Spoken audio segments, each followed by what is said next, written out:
নমস্কার বন্ধুরা, বাংলা ক্যানভাসে সকলকে স্বাগত। আজকে যেহেতু শনিবার, তাই একদম নিরামিষ রেসিপি নিয়ে হাজির হয়েছি।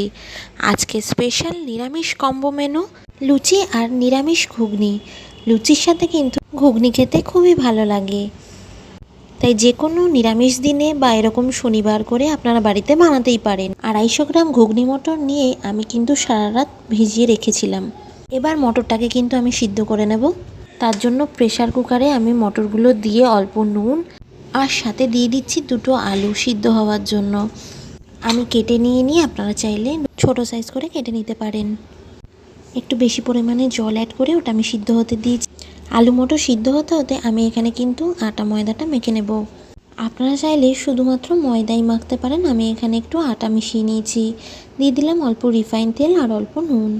এবার নুন আর তেলটা ভালো করে ময়দার সাথে মিক্স করে নেব। অল্প অল্প জল দিয়ে ভালো করে মেখে নিচ্ছি। যত ভালো করে ময়ম পড়বে ময়দায়, তত ভালো লুচিটা হবে খেতে। ময়দা কিন্তু আমার না বেশি শক্ত না বেশি নরম করে মাখা হয়ে গেছে। আর এদিকে মটর ডালটা কিন্তু একদম সেদ্ধ হয়ে গেছে। তেল গরম হয়ে গেলে ফোড়নে দিয়ে দিচ্ছি 2টো শুকনো লঙ্কা। আর এবার আমি দিয়ে দেবো এর মধ্যে 1/2 চামচ মতো সাদা জিরে, সাথে একটুখানি অল্প আদা কুচিও ফোড়নে দেব। এই আদা ব্যবহার করাতে তরকারির স্বাদটা কিন্তু বহুগুণে বেড়ে যাবে। বেশ কিছুক্ষণ ফোড়নটাকে ভেজে নেওয়ার পর আমি কিন্তু এর মধ্যে মটরটা দিয়ে দিচ্ছি। কড়াইতে সিদ্ধ করে রাখা মটরটা কিন্তু আমি এর মধ্যে দিয়ে দিচ্ছি, সাথে দিয়ে দিচ্ছি পরিমাণ মতো জল। এবার অ্যাড করছি আমি শুকনো লঙ্কার গুঁড়ো। আপনারা ঝালটা নিজেদের অনুসারে দিয়ে নেবেন। এবার ঘুগনি মটরের সাথে মশলাটা ভালো করে হাতার সাহায্যে মিশিয়ে দিচ্ছি। জল দেওয়ার পর কিন্তু নাড়িয়ে চাড়িয়ে এটা 5 মিনিট ফুটতে দেব। আপনারা চাইলে এটা ঢাকাও দিয়ে দিতে পারেন। এবার সিদ্ধ আলুটা স্ম্যাশ করে মিশিয়ে দিয়েছি। জলটা আপনারা আপনাদের ইচ্ছা মতো ব্যবহার করতে পারেন, কারণ ঘুগনি ঠান্ডা হলে কিন্তু একটু ঘন হয়ে যেতে চায়। ঘুগনি আমাদের হয়ে গেছে, এটা আমি স্ট্যান্ডিং টাইমে রাখছি।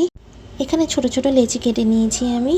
এবার আমি লুচি বেলার জন্য বেলুন আর চাকি নিয়েছি, আর আগে আমি তেল মাখিয়ে নিয়েছি বেলুন চাকিতে। এবার ছোট ছোট লেচিকে আমি বেলে নিচ্ছি। এইভাবে ঘুরিয়ে ঘুরিয়ে লুচিগুলোকে বেলে নিয়েছি। এবার তেল গরম হতেই লুচিগুলোকে কিন্তু হাই ফ্লেমে ফ্রাই করব। এইভাবে যদি ভাজা যায় একটু চেপে চেপে, তাহলে কিন্তু লুচিটা কিন্তু খুব ভালো ফুলবে। উল্টে পাল্টে কিন্তু লুচিটা এভাবে ভেজে নিয়ে ভালো করে তেল ছেঁকে তুলে নেব। তারপরেই গরম গরম এরকম ঘুগনি সাথে গরম গরম লুচি সার্ভ করুন। তাহলে দর্শক বন্ধুরা, আজকে আমার রেসিপিটা কেমন লাগলো অবশ্যই জানাবেন। কমেন্ট সেকশানে কমেন্ট করতে ভুলবেন না। আপনারা যদি চ্যানেলে নতুন হন অবশ্যই সাবস্ক্রাইব করবেন।